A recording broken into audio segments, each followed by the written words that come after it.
What's going on YouTube? Warstorm here, coming at you guys for another video today. Today it's been a very long time since I have uploaded a video. It's been a few months. Work has kept me a lot busier than I originally thought it would. I'm working a new position that does have me working a bit more.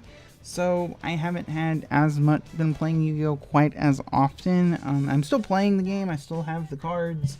I just haven't really it's not something I do super often. That being said, there is a regional this weekend. I will be going. If you're going to Houston Regional, I will be there. I don't ever really miss these regionals outside of when I'm super duper sick, so I plan to be there. I don't know what the attendance is going to be like, considering Fort Worth was last weekend and I couldn't make it out, so it is what it is. But anyways, we want to talk about the ban list because that's why you guys are here now. I'm not going to. This is not an insane ban list or whatever. People love to throw around these words like, you know, and they lose all meaning. This is a very meh ban list. It doesn't really change a whole lot, but I'm going to be honest, we didn't really need a whole lot of changes. Just a few of the decks get a little bit weaker, and it opens up, it basically, in my opinion, takes us from a 3-deck format where you have Orchest, you have basically like Orchest, Thunder Dragons, and Sky Striker with Salamangreats and Pendulum decks having a hard time keeping up with those decks. And then you now have a 5-deck format where people are playing Thunder Dragons, Pendulum Magicians, variants, Sky Strikers, and Orchest, you know, these other 5 decks in the format. And I think that's taking it from a 3 to a 5-deck format is a good thing to do. So to start us off, the first banned card is Nightmare Mermaid. Mermaid is a card that I think a lot of people were targeting, and for good reason. Basically, being able to consistently splash the Orcus combo was a bit too much. Now there could be something to be said for maybe Nightmare being the reason it's so dang splashable, and that's something you can debate. And unfortunately, this does make Ibly and Idly a lot less good because you can't grab them from the deck. It unfortunately means when we do get the Generaids, they're not going to have access to Mermaid to get, you know, but that's probably not something Konami really wanted. So Mermaid did get the axe. That's unfortunate because Ibly and Idly are going to be a lot less useful. Ibly's main use now is just to block Nibiru, so it is what it is. I'm glad to see it gone. And it's, you know, it's good to see it gone. Agar Pain, I was an advocate of getting rid of LP because I honestly feel like Agar Pain would be a lot less effective, and a lot of the combos with the Guard Dragon variants are still intact without it, just without one less negate. But there's no doubt bringing out Abyss, which is an incredibly hard card to summon normally, with for free is a bit much, and Pendulum decks you're bringing out Vortex, which isn't hard to summon, but it requires you to either fuse for it or bring it out with Absolute Dragon, which the deck can still do without, but it basically forces people to play Pisty now if they weren't already, and it makes the combos a little less, it makes the boards a little bit less oppressive. They're not going to have consistent access to Vortex Dragon and Pendulum decks. Abyss is not something you're going to be staring down playing against the Guard Dragon, Thunder Dragon variants, but I've noticed Thunder Dragons are tending to move more towards playing pure anyways, so that's one of the reasons why I don't think I think not hitting Colossus could prove to be a mistake, especially with the next card we're going to talk about, but that remains to be seen. But Agar Pain being banned, I'm not super upset about it, but I don't think they hit the right card. I think LP was the card they needed to go, but you know, having LP intact does help the Rocket Structure deck that recently released, so it makes sense. The next card is Widow Anchor going to 1. So a lot of people were saying, well, why not hit Engage to 1, ban multi-roll? Well, this kind of proves the point that the Konami does not want to fully kill off the deck. They just want to make it less consistent, because it has been around a very long time. I think this is obvious to me at this point. Konami does not want to kill off Sky Striker because limiting Engage will kill the deck.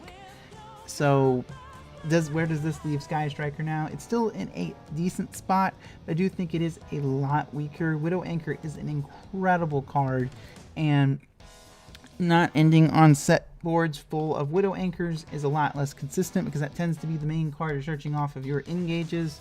So, and you're also not going to be able to search out. You're going to have to play more ways to, you might have to recycle into the deck with the equip spell, base. You might have to, you know, occasionally add it back with Kagari, etc. So it also the fact that if you do set it off a multi-roll, it is gone for good. You have no more Widow Anchors, so it definitely weakens Sky Striker by quite a bit, particularly their game going second. They're going to have a harder time dealing with Colossus, and that's one of the reasons why I do think this list should have limited Colossus. I have been an advocate of limiting that card simply because it creates design problems, because you limit what decks you can create, because if you create a deck that needs to search to function, Colossus will prevent that deck from functioning. So it remains to be seen whether Colossus will be dealt with in the next list, but it is something I think they've missed. Now moving on to I'm kind of skimming over some semi-limit. I'm going to talk about 2 cards in this particular section, which is Chaos Emperor Dragon going to 3 and Dark Arm Dragon going to 2. I think Dark Arm Dragon is just notable because it's been a very, very long time since we've had this thing at multiples. But with Eclipse Wyvern banned, this thing isn't really relevant anymore. It's a good card going second, and it can be really, really good at times. It is not a once per turn pop. I could see it seeing play as a boss monster, maybe some Orcus variants, because that deck is very good at manipulating the number of darks you have in your grave. But I don't really think it needs to be at 2. Chaos Emperor Dragon kind of fits in the same boat. It really wasn't seeing play before, and I don't think that's going to change. And Eclipse Wyvern is banned, so you're going to have to use things like Rotar to get to it anyways. So, but more moving on to the semi-limit section. I have always been an advocate of completely emptying out the semi-limit section. We still have 6 cards semi-limiting, including Dark Arm Dragon, the 3 Danger Monsters, and then we have the 3 Danger Monsters, Necroface, and Damage Juggler. I think all these cards should either go to 3 or 1. If you think the dangers are an issue, put Nessie and Jackalope to 1, put Tsushinoko to 3, and Necroface and Damage Juggler have no business being on the ban list anymore. They are not relevant cards. We're far past the era where multiple Damage Jugglers really a super impactful thing. And this list did bring Construct back up to 3, which is a pretty nice little thing. But at the same time, I do think that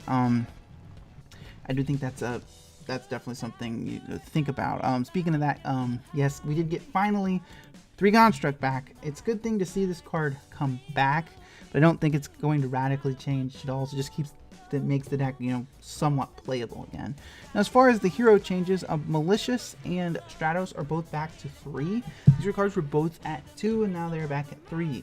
With Mermaid being limited, I think Malicious is not as effective for the main reason that it's a pretty damn dead card in your hand. You can send it to graveyard with Armageddonite, which allows you to do some really good link climbing plays, but with the Nightmare package being a lot weaker than it used to be, I'm not really sure where that goes if you're going first. Now, if you're going second, it's a really easy way to get to your Boral Sword Dragon, which I think is cool, but I also don't think, I think Malicious can contribute to some really, really bad hands, especially if you ever draw multiple. It's terrible.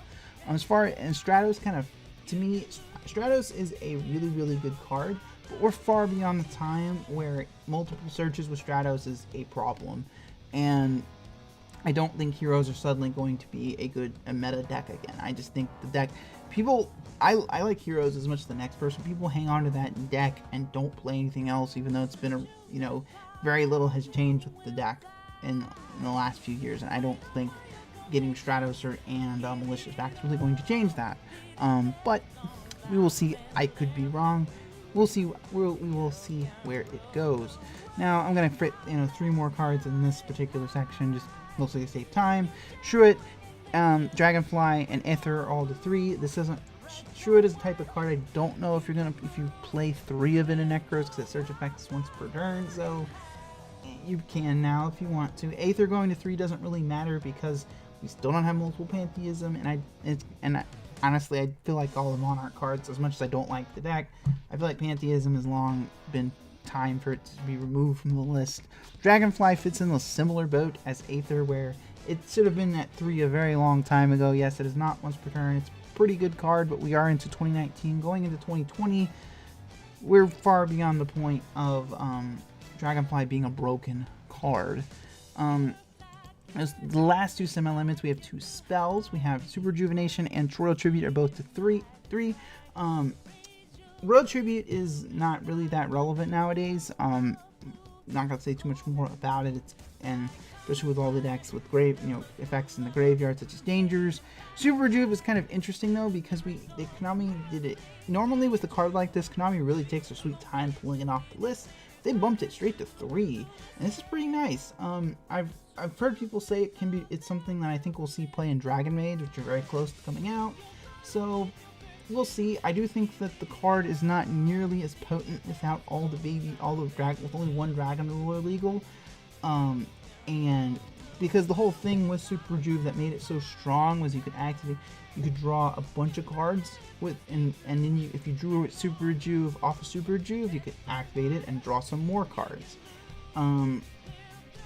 But outside of Dragon Maids, maybe a Blue Eyes deck, I don't think you're going to see a lot of this card. Isn't going to make as much of a significant difference as you think. And I do think that it's not, because it's not immediate. Granted, you can draw a ton of cards, but all that happens in the end phase, so it's not as immediate as the other draw cards we have, such as the pot cards, Pot of Extravagance, Pot of Desires, or things like, for example, even Allure of Darkness. Those cards you activate them and you can use them immediately. Waiting to the end phase is a bit slow, but if you are drawing 4 or more cards, especially with all the hand traps running around, I think it's pretty good. So anyways, guys, that about comes to the end of the video today. Let me know what you guys think of the new ban list down in the comment section below. And as always, I'd like to thank you guys for watching. This is Orstorm, signing out.